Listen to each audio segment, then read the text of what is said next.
Dari Muaz bin Jabal radhiyallahu an berkata bahwa Rasulullah Shallallahu alaihi wasallam bersabda, "Tiada suatu amal pun yang dilakukan oleh seseorang yang lebih menyelamatkannya dari siksa kubur, kecuali zikrullah." Hadis riwayat Ahmad. Kedahsyatan siksa kubur tentunya sudah sama-sama kita ketahui, terutama setelah membaca hadis-hadis yang menceritakan tentang siksa kubur. Setiap kali Utsman radhiyallahu an menziarahi kubur, maka ia menangis terisak-isak sehingga jangkutnya basah dengan air mata. Seseorang bertanya kepadanya, "Tuan tidak pernah menangis ketika mendengar berita-berita tentang surga dan neraka, tetapi mengapa Tuan menangis ketika menziarahi kubur ini?" Utsman radhiyallahu an menjawab, "Kubur adalah tempat persinggahan pertama dalam perjalanan menuju alam akhirat. Barang siapa selama di persinggahan pertama ini, maka persinggahan-persinggahan berikutnya akan dipermudah baginya. Sebaliknya, barang siapa gagal di tempat persinggahan pertama ini, maka ia akan menerima berbagai kesulitan di persinggahan-persinggahan berikutnya." Selanjutnya, Utsman radhiyallahu an berkata, "Aku pernah mendengar Rasulullah SAW bersabda, tidak pernah aku menyaksikan suatu kejadian yang lebih menakutkan daripada peristiwa yang terjadi di dalam kubur." Siti Aisyah radhiyallahu an meriwayatkan, setiap selepas sholat, Rasulullah SAW selalu memohon perlindungan dari siksa kubur. Zaid radhiyallahu an meriwayatkan bahwa Rasulullah SAW bersabda, "Aku khawatir kamu tidak akan mengebumikan mayat-mayat karena gentar dan takut jika aku berdoa kepada Allah supaya memperlihatkan kepada kalian keadaan azab kubur. Setiap makhluk pernah mendengar suara siksa kubur, kecuali manusia dan jin." Diceritakan dalam sebuah hadis, suatu ketika Rasulullah SAW sedang berada dalam perjalanan. Tiba-tiba unta yang dikendarainya tidak mau melanjutkan perjalanan, seolah-olah ada sesuatu yang sedang terjadi. Seseorang bertanya, "Mengapa begini ya Rasulullah?" Rasulullah SAW bersabda, "Ada seseorang yang sedang disiksa di dalam kuburnya. Suara siksaan kubur itu terdengar oleh unta ini. Itulah yang menyebabkan ia takut dan tidak mau berjalan." Suatu ketika Rasulullah SAW tiba di sebuah masjid. Rasulullah melihat sekumpulan manusia yang sedang bersenda gurau dengan galak tawa.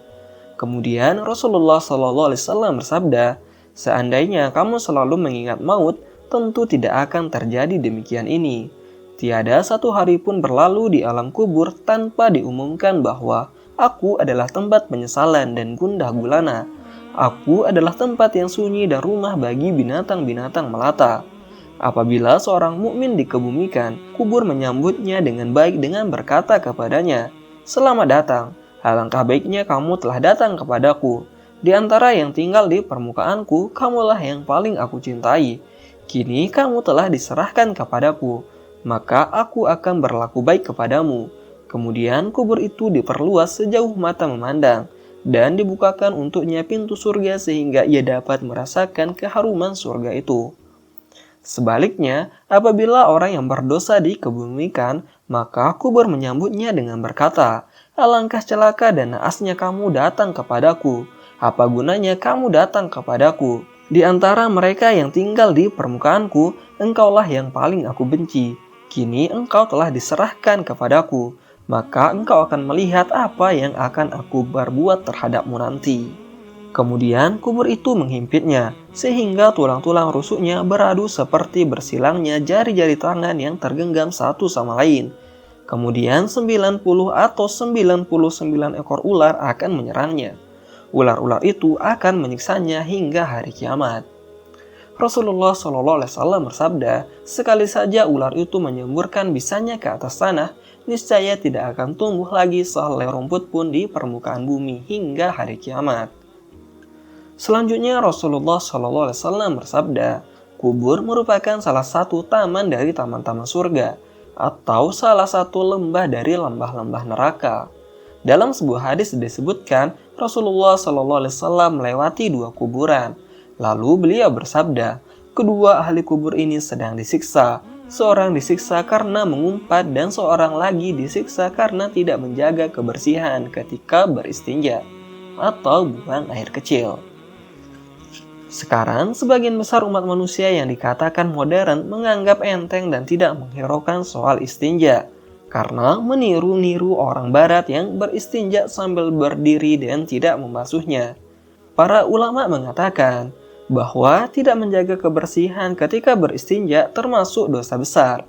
Bahkan Ibnu Hajar Mahki rahmatullahi menulis bahwa menurut hadis yang sahih, kebanyakan siksa kubur dikenakan karena tidak menjaga kebersihan dalam istinja. Dalam hadis disebutkan bahwa yang pertama kali dipersoalkan di dalam kubur adalah istinja.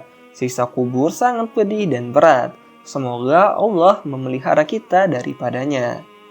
Sebagaimana sebagian maksiat dapat menyebabkan siksa kubur, maka ada sebagian amalan yang membebaskan dari siksa kubur.